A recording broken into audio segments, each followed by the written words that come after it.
Thuravoor ട്രാക്കിൻ്റെ 14ാമത് annual general body ചരിത്ര ലൈബ്രറിയിൽ വെച്ച് നടന്നു. 2026-2028 കാലത്തിലേക്കുള്ള ഭാരവാഹികളെ തിരഞ്ഞെടുത്തു.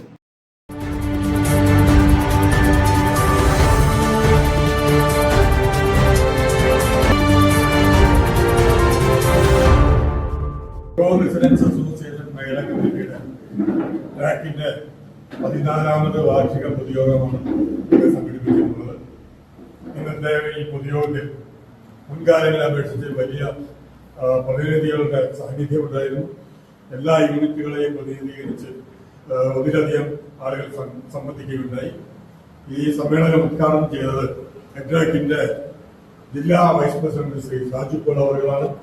അതുപോലെ തന്നെ ഈ യോഗത്തിന് സ്വാഗതം പറഞ്ഞത് ഞങ്ങളുടെ രക്ഷാധികാരിയായ ശ്രീ രാജൻ മേപ്പാത്ത് അവറുകളാണ്.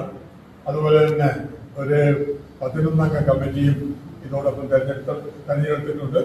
എല്ലാവർക്കും വരും വർഷങ്ങളിൽ നല്ല പ്രവർത്തനം കാഴ്ചവെക്കാൻ കഴിയട്ടെ എന്ന് ആശംസിച്ചു. ട്രാക്കിന്റെ തുറവൂർ മേഖലാ കമ്മിറ്റിയുടെ 14ാമത് വാർഷിക പൊതുയോഗം വളരെ നല്ല പങ്കാളിത്തത്തോടുകൂടി ഇവിടെ നടന്നു. നല്ല ചർച്ചകൾക്ക് ശേഷം റെസിഡൻസ് അസോസിയേഷനുകളുടെ ആവശ്യകതകളെ കുറിച്ചുള്ള ചർച്ചകളായിരുന്നു.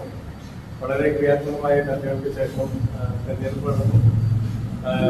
ലെനിൻ ജോണിനെ പ്രസിഡന്റായും ഷിബുവിനെ സെക്രട്ടറിയായും വർഗീസ് കുന്നുപള്ളി ട്രഷററായും മറ്റു വൈസ് പ്രസിഡന്റുമാര് ജോയിന്റ് സെക്രട്ടറിമാര് ഭരണസമിതി അംഗങ്ങളെ തെരഞ്ഞെടുത്തു. ഭാരതന്റെ ഭരണസമിതി അംഗങ്ങളെ തെരഞ്ഞെടുത്തു. വളരെ നല്ല രീതിയിൽ വരും കാലങ്ങളിലെ പ്രവർത്തനങ്ങൾക്ക് വേണ്ടിയിട്ട് ഭരണസമിതി അംഗങ്ങളെ സജ്ജമാക്കിക്കൊണ്ട് തുറവൂർ മേഖലാ കമ്മിറ്റി നല്ല രീതിയിലുള്ള പ്രവർത്തനമാണ് കാഴ്ചവെച്ചിരിക്കുന്നത്.